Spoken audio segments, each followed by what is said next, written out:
there a buffer that it makes you wait? All right, guys. Let's try that again. It's going to be very different. Today, there are no games.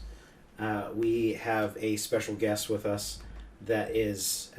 he actually does a podcast called Own Your Good. And in this podcast, he has the opportunity to meet with people and talk about what...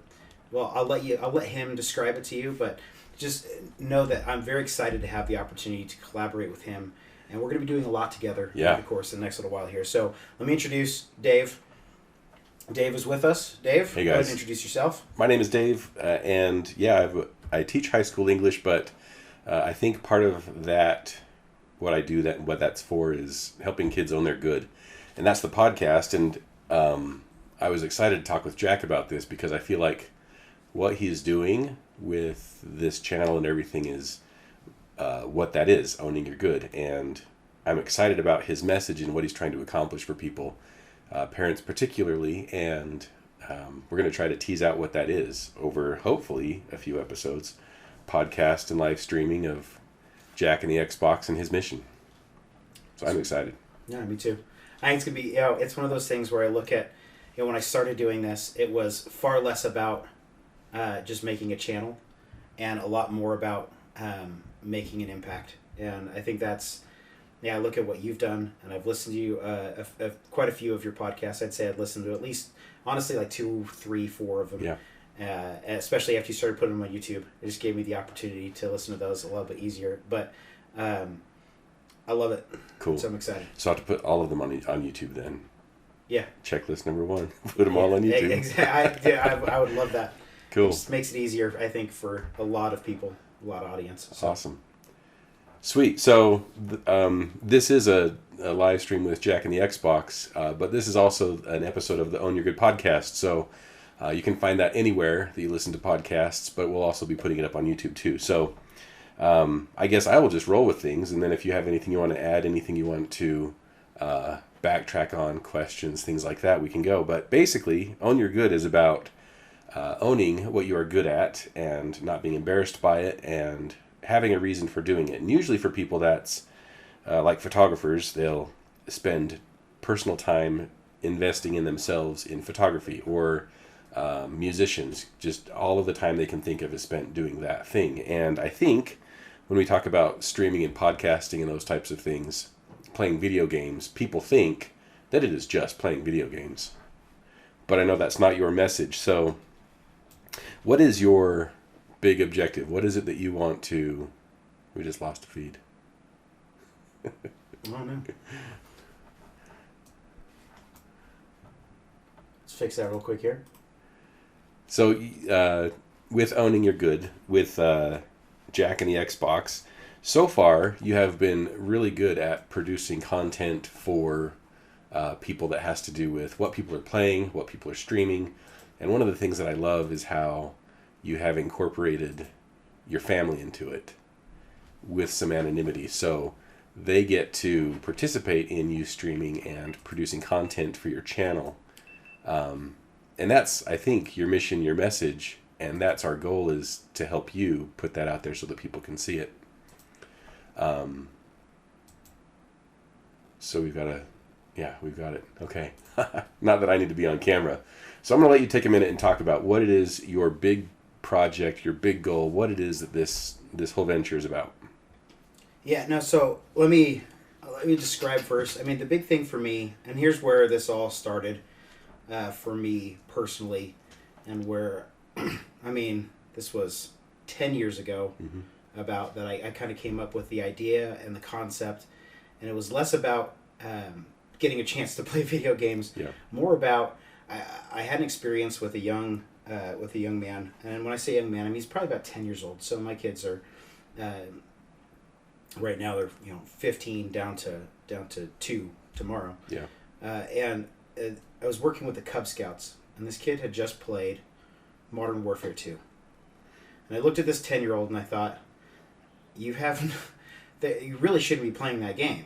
And so I went to his dad, talked to his dad, and found out that he just it was because the game was popular. He purchased it for him, And I had the opportunity to show him exactly what was in that game, and it changed his viewpoint. And so what I found is I'm a little bit, I think there's a lot of parents out there that they're not gamers. They don't like video games, but we live in a culture right now where video games are prevalent. Yeah. They're there. Kids like to play video games. They want that. Talk about them. They watch them. Exactly. Yeah. It's a part of what was movies for you and I growing up, or is now MTV video or whatever. games. Yeah. And so I see this as an opportunity to not only produce good and fun content, but also to educate parents about the games that are out there, and also give people the opportunity to decide for themselves if a game has the appropriate content without investing money and time into it first. Yeah. Because let's be honest with ourselves, when you go in to play a video game, it's not a movie. It's not 3 hours. If it's a long Marvel movie, it's something where if you're going to sit down and play a video game, that can be an investment of weeks of your time. Yeah, my kids brag about their 200 plus hours in something. If that's just 6 hours a week, that's a lot of weeks. It is. It's a ton of time. And so now with what I'm moving towards and what I'm trying to create and what hopefully I'll be able to do. I mean, it's fun for me right now. If you look at what I've been doing probably for the last 6 months, it's really just been kind of trying to get the technical aspect put into place. Yeah. Right. I mean, how long did it take us to set up all this stuff? To set up streaming, to set up the technical aspect, it takes time and energy and effort. And for me right now, I think the big thing that I'm looking to do is, now that I'm starting to get the technical down, is to really start to hit the content hard. Right. And I mean, I have several objectives with that and several goals. And ultimately, I mean, if I'm being honest with myself and with those that I'm trying to, I mean, I'm at 300 subscribers right now, which is a drop in the bucket. My goal is to get to a position where I'm not a pro gamer. When people watch me play, it's not because I'm the best game player out there. They're impressed with your 360 no scopes and. Yeah, I mean, I get tons of those. I mean, I'm just kidding.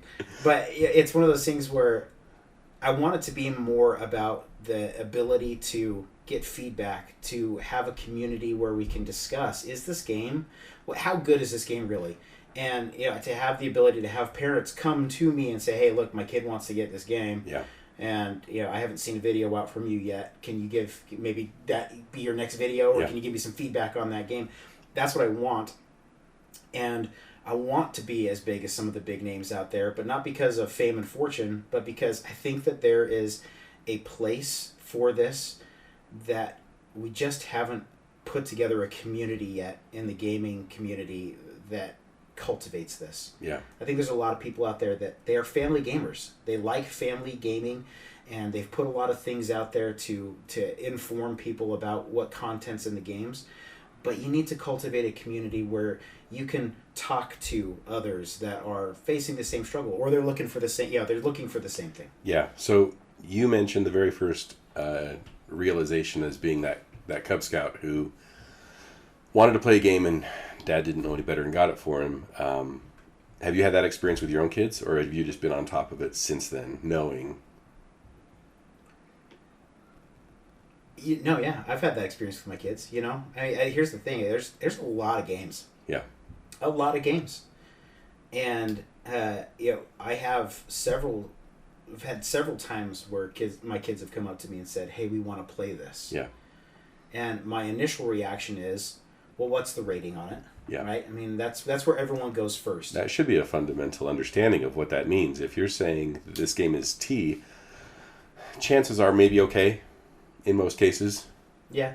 But there's still those that will slide in with language or something that you're like, this shouldn't be teen. This should be something else. And I think that's the big thing with the rating system for games is you have I mean, really, you look at the swath, right? You've got really like the kids' games, right? This is the preschool age stuff that there's nothing in it that would even remotely resemble something inappropriate. But then you get into the E for everyone, the E10, the teen, the mature, the adults only. I mean, a lot of people don't even know that there's an adults only rating that's out there. And yeah, there is. And there's some really I mean, there's some really bad content that's in video games. Yeah. It's a huge industry. People don't realize how big the video game industry is. They think that there's just, the staple top line games, right? There's Modern Warfare, Call of Duty, there's Halo, Right. there's Fortnite. No, man, there are layers of games. And, when you have your kids come up to you and they want to play a T for teen game, there's a lot of margin for Personally, that what you means. think is okay, and personally, what you think is not okay. Yeah. Yeah. Well, and the same thing goes for a mature game. Right. And I always use the example of Gears of War. Like, everyone sees Gears of War, and that is a hard, mature game, right? Yeah. I mean, there's blood, there's gore, there's swearing. But what most people don't realize is there is a setting inside the game that turns all of it off. And all of a sudden, you have content where I could sit down with my 15-year-old Yeah. and play that together and not really, be sitting there like, oh, I feel guilty. Cringing because of what he's hearing and saying. Why are you playing this? I think there's a lot of that's out there, and it's to varying degrees of success. I've also played games that have those same settings in it that when you turn them off, they don't work very well. You know what I mean? They try to work, but they don't really work. You know? So. And maybe we should clarify a little bit too. We're talking about Xbox specifically right now. I grew up playing Nintendo and PlayStation, but you're specifically content specific to Xbox as of right now. As of right now, I mean, I have some PC games that I'll Yeah. play through. I don't own anything PlayStation, and it's not because there's the big Who's on what side? Yep. PlayStation versus Xbox. That's not me. Here's my thing. It all comes down to content. What are you going to play? I mean, if I had the opportunity today to go pick up a PlayStation and be able to play some of the games on that, sure. Yeah. That's the eventuality of Jack and the Xbox is to be all encompassing. Right. This is. And a lot of these titles are cross-platform, so it Yeah. doesn't really matter. I think, and when we talk about the cross-platform too, there's the exclusives. You know what I mean? And for me right now, one of the biggest draws for me to just be a part of the Xbox community is it's really easy for me to pay $15 a month and just have access to thousands of games. Yeah. And that's not a plug for Xbox. That's just it's easier for me to do that than to drop $70 on a game. Right. And for me, and then have my 15-year-old that wants to go buy a $70 game, and my 13-year-old that wants to go buy a $70 game, and my Right. 11-year-old that wants to go buy. I got 6 kids with varying tastes, and so it's made sense for me to do that because video games are expensive. Yeah. It's not going to the movies. It's not buying a DVD. Games are expensive, and to make sure that you're hitting everybody's tastes. And to maybe even vouch for whether or not it's good or not yet. Like, play through it, look at it, see what options are available to customize so that kid can play without being worried whether or not they're going to come across content that you're not okay with. Yeah, exactly. Yeah, and it's a fun thing for me to be able to sit down and play games with my kids. I mean, one of my I say fondest memories because I don't know how else to phrase it, but my dad and I used to sit down and play the Nintendo. Mm-hmm. Before bed. We'd play like one race of Micro Machines, or we would play a round of Baseball Simulator 2000. Because 2000 seems so far away when I was playing these games.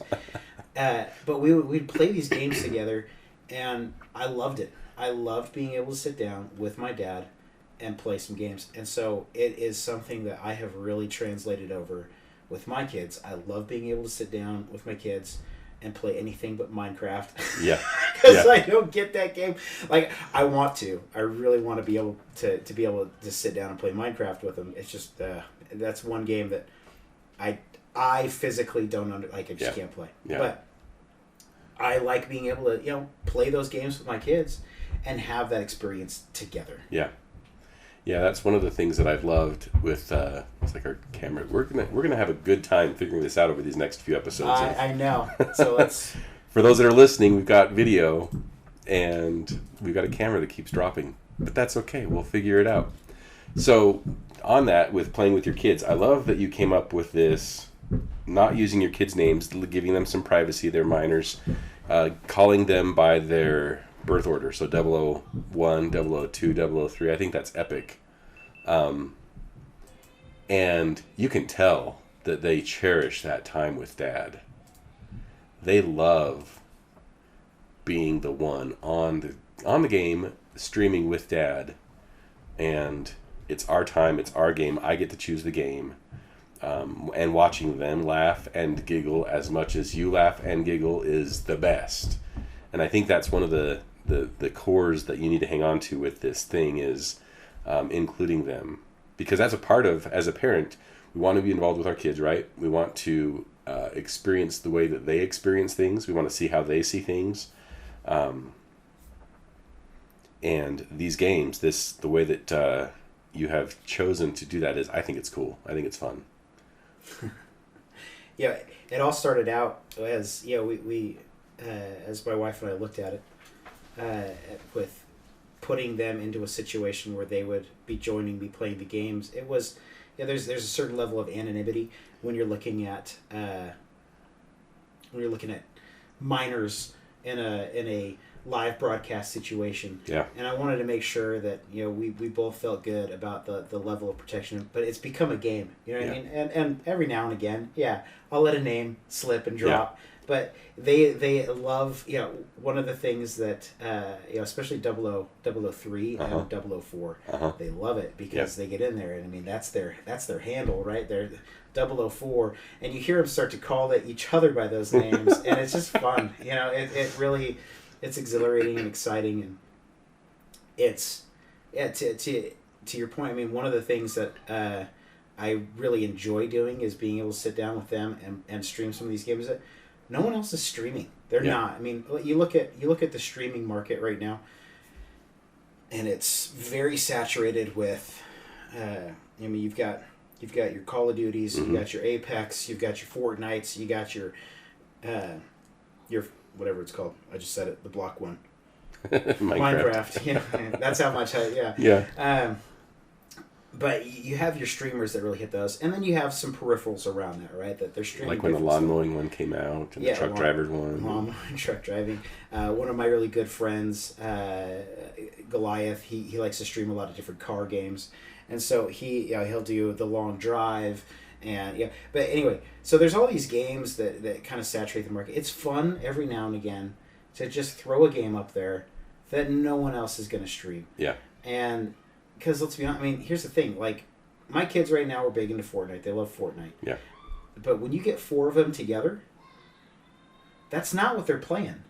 They're playing Love in a Dangerous Space-Time. Or they're playing, some of these very obscure games that are fun for 4 people to sit. And then when they have, when they all have friends over and they want to play something, and most people don't recognize this or realize this, there are games you can have 8 players playing at the same time. Yeah. I mean, it's an investment of money into that many controllers, but you can have 8 kids playing at the same time, and there's not one kid sitting over in the corner feeling left out. Right. And we've really tried to push that with our family because gaming is, as much as it can be an isolating experience by a one-player game, which I'm not discouraging that at all. There is a place for it. There is a time for it. And there are games that are fantastic single-player games. Don't discourage it. But people view video games as isolating too often. Yeah. They are a social thing. They can be done online where you're, one of my, 004, we use this handle, 004 loves playing with his friend that lives, a few houses down, and they get on, and when they can't get together, they'll jump on and play a couple games of Fortnite together. Yeah. But when they're in the same room, dude, we have probably 40 games on our Xbox that are not the mainstream games. Yeah. That they love to get in there and they love to play all together. Yeah. And I love that. Yeah. So it sounds like you have a pretty good handle on what your kids are doing, where they're spending time, who they're with, what friends they're with. One of the things that I think is valuable when having these conversations about our good When you were a kid, what did you see yourself doing as an adult? Game-wise, or job-wise, or life-wise, spouse-wise? Where did you see yourself? Let's just check real quick. Apparently my audio is cutting in and out. Okay. But it wasn't registering it in my headphones. So let's just do a quick reset on that. Sorry. We are going to have to take this and overlay it onto that video. Yeah, for real. There we go. Okay. Milo, hopefully that's better, man. Sorry, thanks for mentioning that on the stream. Sorry, I read that and I missed the question. You're good. Can you answer it one more time? That's okay. This is the first time we're learning it. You know where your kids are when they're playing games, and it's been fun chatting with you, planning some things, planning this podcast series and some other things. They'll come up to you and say, "Dad, I need more time," or I sent you a message, and like what they're doing on their devices. I don't know that you know who they're playing with all the time online, but when you were a kid, whether or not your parents were involved, like you're trying to be, what did you see yourself as in the future, as a parent, as an employee? What job did you see yourself as now, as a 10-year-old? Oh, as a 10-year-old, man. Let's see. No, if you asked me what I was doing when I was 10 years old, when I'd be this age, I was actually training sharks like dolphins. Okay, I mean that was my goal and my dream. I wanted to be a marine biologist for a long time, and so it really, I mean, just very far from the mark of where I'm at now, obviously. But as I got older, I enjoyed video games. I've always enjoyed video games. I mean, you ask any of my friends growing up, whether I was 10, whether I was 12, 14, 16, 18, 21. Yeah. Video games were always a staple for me. I loved playing. When I was 21, I played Halo for the first time. And, dude, it was that experience of getting 16 people together. Yeah. 4 Xboxes. Yeah. And hooking them all up together. And you'd be in a college dorm somewhere yelling and screaming at each other through walls. Yep. And it was exhilarating and fun and exciting, and I loved it. Yeah. And, for a long time, I mean, if you ask me, I feel like I was probably born maybe 10 years late, is the best way, maybe not even that many years late, for what I had the potential to do in this market. I mean, you look at a lot of the guys that are big right now, mm-hmm. They're about 10 years younger than me, right? Okay. I mean, on average. They're in their either late 20s to early 30s. And I'm a 40-year-old man, yeah. So I'm old for the video game industry. When you talk about somebody that's trying to do this, there's people out there that are right. older. You know what I mean? I'm not saying that there's not anybody, right? But did I see myself professionally taking the route that I took? No. Do I like where I'm at now? Yes. Do I want to have video games as a part of who I am? Heck yes. Yeah. I mean, I really want, like I said, I mean, this is more to me than just streaming. This is more to me than just a YouTube channel. Yeah. This is something where I hope, and my dream has become, creating a community of individuals that is large enough. I mean, I'll give the example. So some of the people that I look to, that I aspire to be the size of. Yeah. And I think a lot of streamers say the same thing. Tim the Tatman mm-hmm. and Nick Merckx. Okay. Great video game players. Nick Merckx was a professional player for a long time. Started out Gears of War, and really got his foot in the market. Now, if you ask me if I'd let my 15-year-old pop on and watch his stream, no, I wouldn't, because it's not what I would consider to be family-friendly content. Right. And he probably knows that that's not his market. He probably knows that's not who's watching him. Well, and it is who's watching him, though. That's the thing. There's a lot of 15-year-olds, a lot of younger kids that are logging in and watching him. If you look at his key demographic, it's kids that are playing things like Call of Duty and Apex. They want to watch him because he's good. Yeah. Right? I mean, they're getting in there and watching it. And it's nothing against him. It's just not who I want to be. Gotcha. And when I look at the ability to go in and create a family-friendly environment that does exactly the same thing, really, as he's doing as far as bringing a community together, but I want to be able to, have a community together where, when we throw a huge barbecue with like 1 million people, I mean, he just had this huge $1 million barbecue where he got this whole community together. It was awesome. And I looked at it, I said, how cool would that be to have dads and sons and families together for this huge event where they feel like they're all in an environment that's safe, that's exciting, that's fun, but also to have the same, have kind of the same community of, people that are in their early 20s, that are in their late 30s. They might not have kids, but the content is such that they've enjoyed it, that they felt like they're a part of the community. It's inclusive. Right. You know what I mean? That's the objective. Is it's inclusive, and not just of gender, but of age. Mm-hmm. And that's I want moms to be able to jump on my channel to see what their kids are watching and say, yeah, feel comfortable knowing that that's go ahead and watch this. And I get it. I mean, one of the things with for me is, do I enjoy? I do enjoy first person shooters. That's my bread and butter. It's what I love.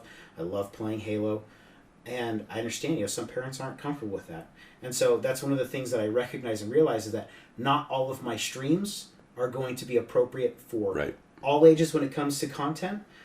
But I also want a parent to be able to look at it and say, oh, he's streaming Halo. He told us that, he told us what's in this. Yeah. We don't feel comfortable with you watching this. Right. Let's just skip the Halo streams. Right. That type of stuff. Yeah. What was that game that you were playing the other day with Goliath, with the pink and yellow bunnies? Oh, Super Bunny Man. Super Bunny Man. Yeah, man. So describe this, and maybe we can insert some video.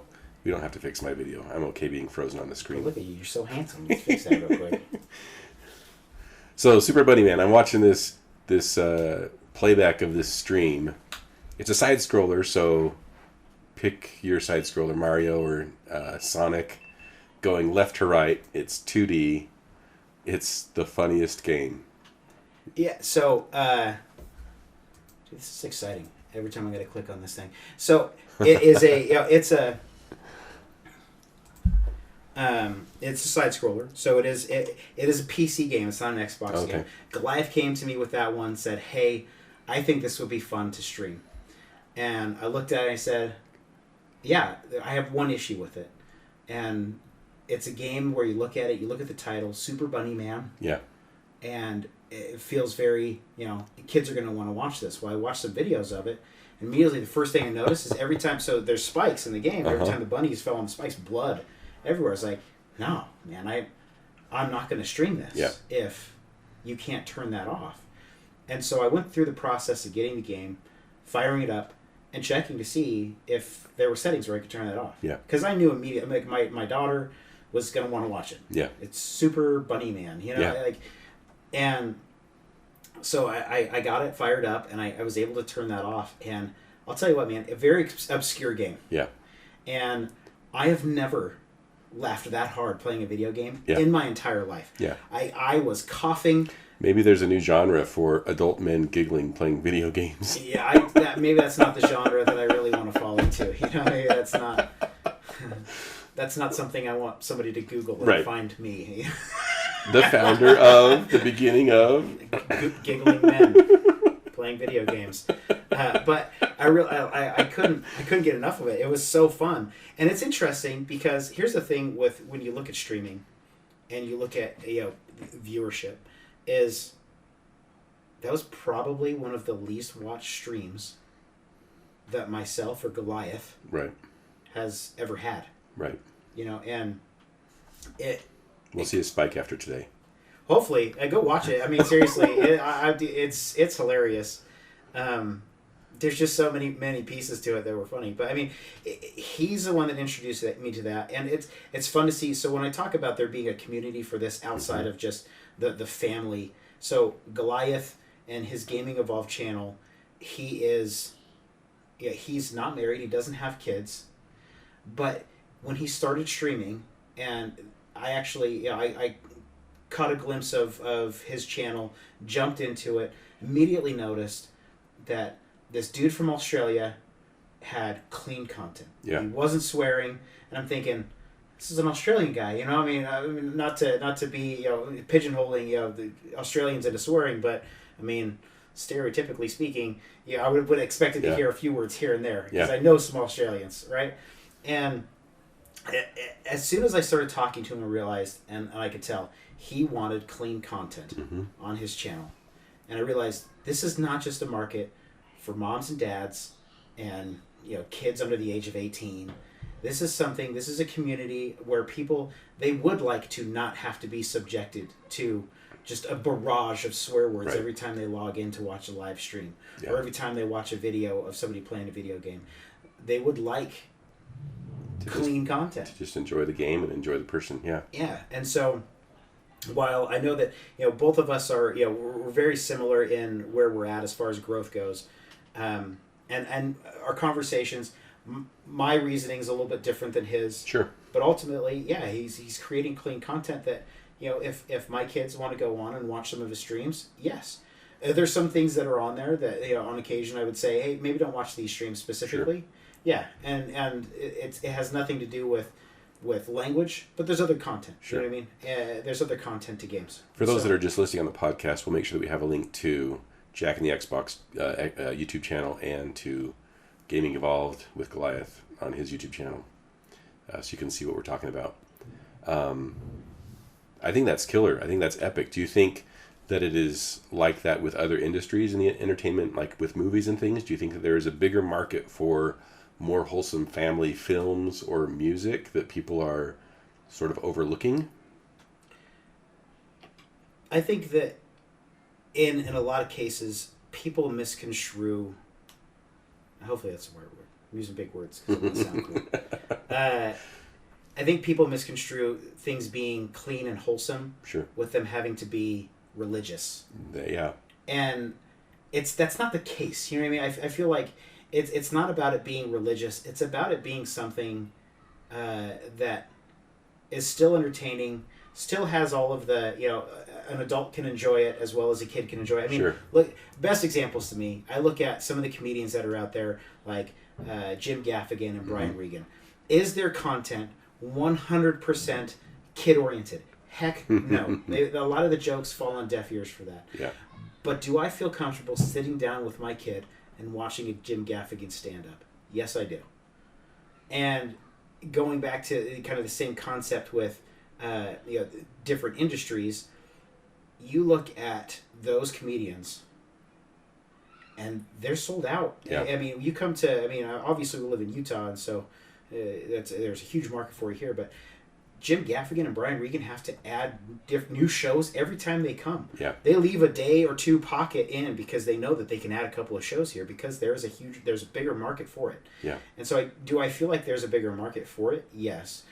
Do I feel like people misconstrue things that are wholesome and have clean content as being religious or almost what I would say is pompous in a way, like Sure. I don't swear so I'm better than you? I do. I feel like people have misconstrued that. Do I feel that I'm better than Nick Merckx and Tim the Tap Man and some of these really big names just because I want to have clean content? Heck no, I don't. They have who they are. Sure. And if they wanted to come and watch, if they wanted to come and watch some of my content, that's great. Do I watch some of their content? Yes. Yeah. And I won't beat around the bush. I do. Sure. I enjoy watching some of their stuff. Am I also a 40-year-old man? Yes. Do I want my 15-year-old kid logging in and watching their stuff? No. Right. We had a conversation about that a little bit earlier, which sometimes when we have a day where I know that I'm going to have an episode of a podcast, I think I got to just be recording the 2 hours before and the 2 hours after just for whatever pops up, because we were talking about this where living in a place that is religiously more prevalent, and the percentages are off compared to what they used to be. People think that Utah is 90% LDS or whatever. But we were talking about this, how there's this misconception of what is right and what is wrong. There's this idea of what kids can and can't do. And so like you growing up in California, I grew up here but have spent some time out of Utah.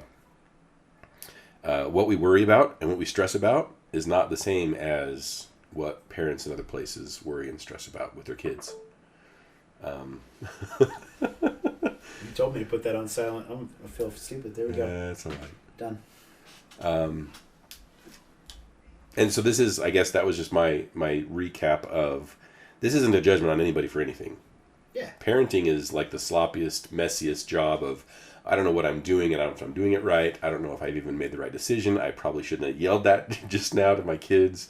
There's a lot of these situations that we're just doing the best we can and protecting our kids from things that they don't need to have access to yet until they're old enough to make a decision for themselves. What works and what doesn't, what makes them feel good about themselves, I guess. And that's what owning your good is about, right? What is it that you are producing? What is it that you're doing? And yeah, there's some worrying about what other people think, but there's also how that impacts us, how we feel about ourselves and what we're producing. So you're all on YouTube right now. You're just streaming through YouTube. You have YouTube shorts that come up. What else do you plan on doing in the next little bit? We've talked a little bit off mic about some plans and some goals and trying to expand the reach, because having 300 subscribers is way more than I have with my podcast and things. But what is your goal? Where are you going? Where else would you like to be? For me, I mean, if you look at how somebody that is trying to grow like a YouTube channel or a Twitter presence or whatever, I mean, whatever social media presence that you can think of, the objective in a lot of cases is that piece, right? Is, I want a YouTube channel and I want to have this many subscribers on my YouTube channel because then I can monetize and this, that. I mean, for me, YouTube is the stepping stone. For me, what I would like to be is obviously have YouTube as the primary platform for me to be able to put content out, video content specifically. But I would also, I mean, I have a domain purchased to begin to build a website where people can go and easily search those things. Yeah. Search my content to get to exactly, hey, I'm curious about this game, right? Type it in and have it pull up. Obviously, I don't have all the content there yet because I'm really just starting out. I've got things that are in the works right now to begin to put out specific game reviews that are 5 minutes, really 5-minute reviews of each game that go into the content that's in the game, what makes it good, what's bad about it, not necessarily content, but sometimes games look really cool and then you go to play them and the mechanics of the game is horrible or the storyline is absolutely a waste of time, but I want to go in there and really put in what's good and what's bad so that people can make a decision on whether or not they themselves invest that time or they let a kid invest that time into a video game. How many players is this game? So I want to be able to have a forum where people are going to do that. Also, for me, and I look at it, like I said, it's not about fame and fortune, but brand is important when you talk about things like this. So making a brand where if somebody buys a t-shirt that's Jack and the Xbox, that people will be able to either ask a question about it, what is that, or know immediately that, hey, we're part of this. Hey, I watched that too, and it's very entertaining. Yeah. I did it again. Thank you. Bye. I don't know why it keeps doing that. I wonder if it's because when the camera goes out. Oh yeah, that could be it. That could be causing it. So there we go. Check the mic. Okay, sorry guys. The mic died again. Jeez. No, just wait for it. You're on a delay. And action. Do you need to reset the camera? Did the camera cause it? It shouldn't be causing it. Will you hold, please? Sign up. There. Is it over? All right. We need our producer in here. Yeah, for real, guys. Hey, sorry about some of the... So there we go. Check the mic. Okay, sorry guys. Okay, thank you. that was my producer. Okay, there we go. So, sorry about the sound issues, guys. So we'll have this all fixed out for the next time. We have audio recording too. We'll try to match it to We have something. we've got all sorts of things. As a matter of fact, this camera is never being turned back on for this ever again. I will. We might have 5 minutes and we can wrap before it shuts off again. So, what I was going into is brand is very important. Yeah. And being able to have a brand that's out there. So, where do I see myself? I mean, YouTube, yes. Mm-hmm. YouTube is my primary platform, but creating a Facebook community, because I mean, Facebook is for parents. Yeah. Specifically, Yeah. I mean that's an older generation's forum to get on. I don't have many students on Facebook. Yeah, well, yeah. I mean, it's not the younger generation, but things like Instagram Yeah. and Twitter and TikTok are all places where I will eventually hope to be. Yeah. I am one man. I do have a full-time job. And This a is family. peripheral. Yeah, and I have 006. I have 6 kids that I want to be with and spend time with. I have a beautiful wife that I Slash don't want to producer. ever leave me, so I need to spend time with her. So there's all these Yeah. things that definitely are priorities to me. But with what I'm trying to do, all of those things integrate in. Yeah. My kids integrate into that. Yeah. And when I talk about having a full-time job, I have coworkers that are dads that they don't play video games. They just, I mean, they've gotten their Nintendo Switch and they like to play some games, but they've come to me and asked me questions about things like Minecraft.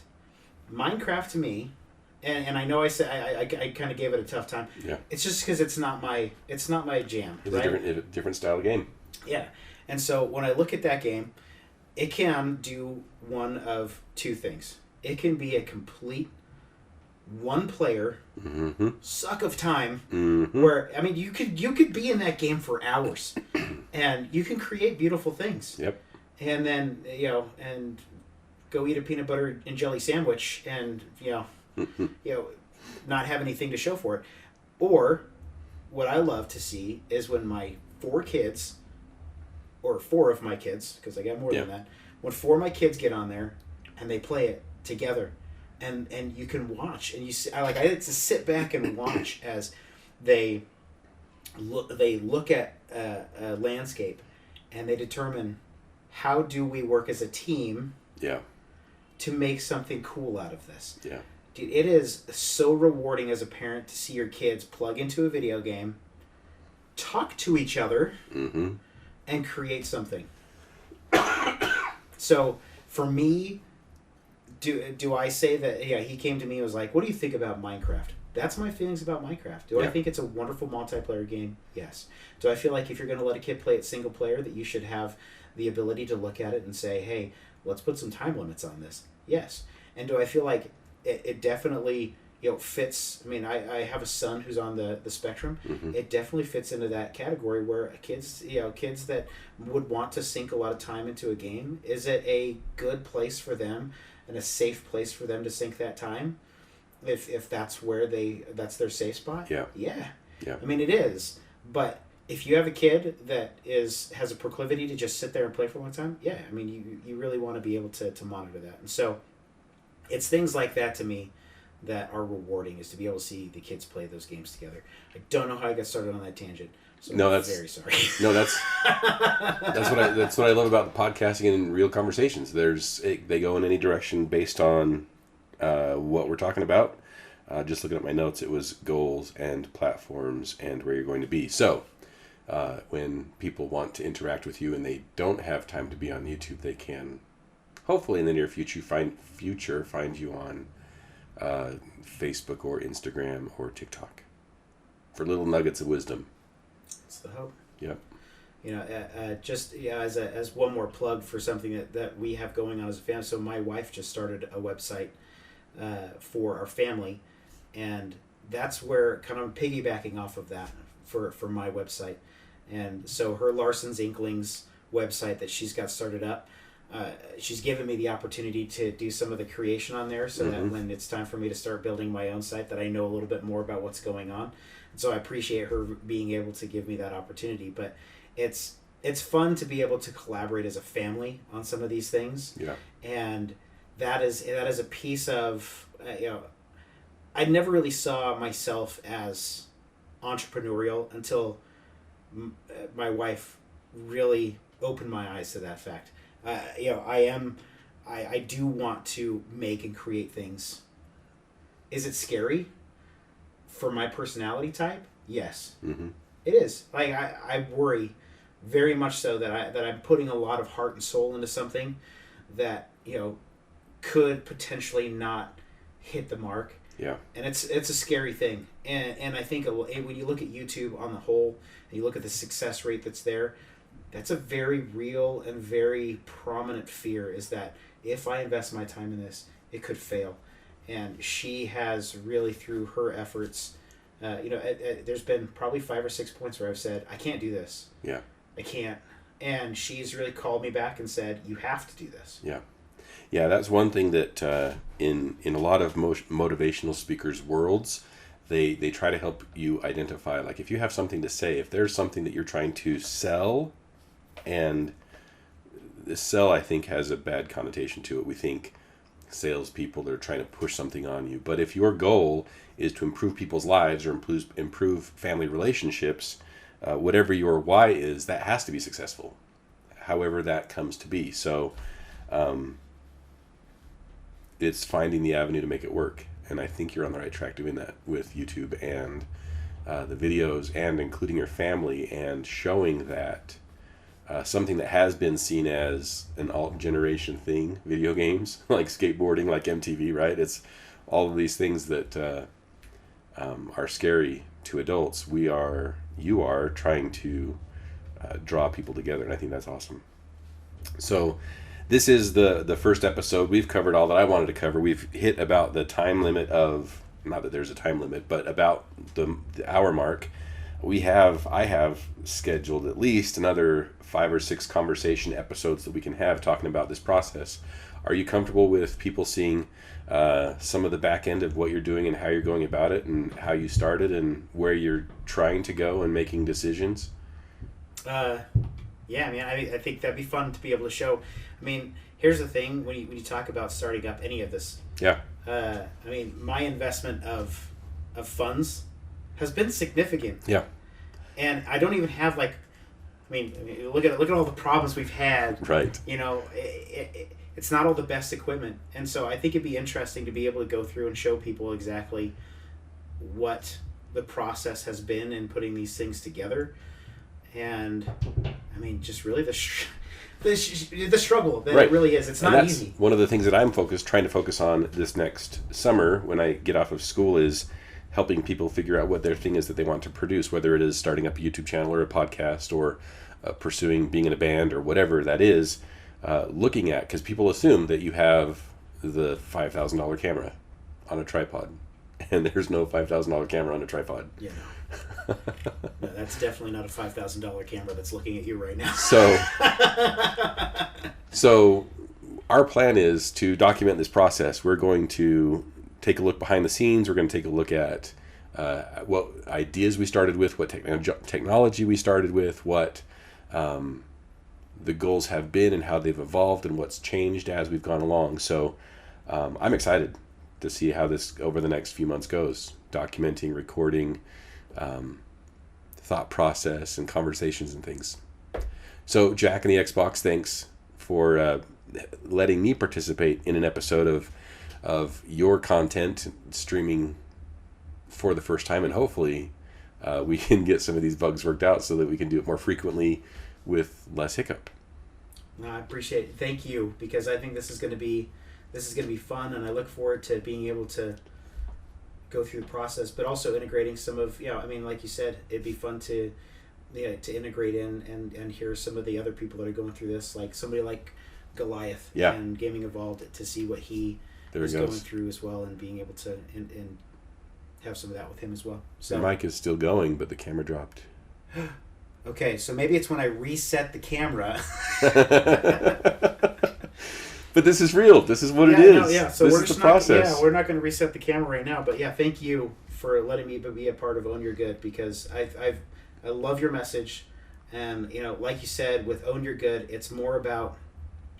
It's not about being good, but own what you're good at. Yeah. And I might not be good at video games per se. Like, I'm good enough. I'm good enough because I love them. Yeah. To be entertaining, but what my good is, and what I hope to be able to express through this is, what my good is that I want to bring people together, because gaming can be a family thing. Yeah. It can be a clean community where people can be together, and that's what I hope to get out of all these. Maybe we should start the next episode with a flashback to this, and you can tell your story about playing Madden and how you no longer play sports games. Yeah, I'm not allowed to play sports games, so there probably won't be very many reviews on sports games on my channel because of punching holes in walls. Yeah. That's a teaser for next episode. Sweet. Well, everybody have a great day. You can reach out to me on Your Good on Facebook and Instagram. And there'll be links to your stuff on the channel here. You'll be able to get to his YouTube channel, as well as we'll get all your links. Yeah. So shoot some questions in here if you have anything. If you're watching this later, we'll check and get back to you on it. Awesome. And I know that there were some audio issues. I'll go back and watch this, and we'll splice in the audio from what was recorded from. Because we've got other recordings. Yep. Sweet. Awesome. Well, guys, thanks for joining. Those that were here, those that are here right now. Like I said, not a game stream today, but hopefully by watching this, you understand what I'm trying to do. And if it resonates with you, if there's other people that you want to integrate in and join the community and subscribe to the channel, please do. My pleas for the subscriptions are not purely based off of wanting to see that number go up, but genuinely wanting the community to have a forum to go to get the information and to have a good time doing it. Educate the parents. Yeah. So thanks, guys, and I don't know where my mouse went, but we'll catch you on the next one.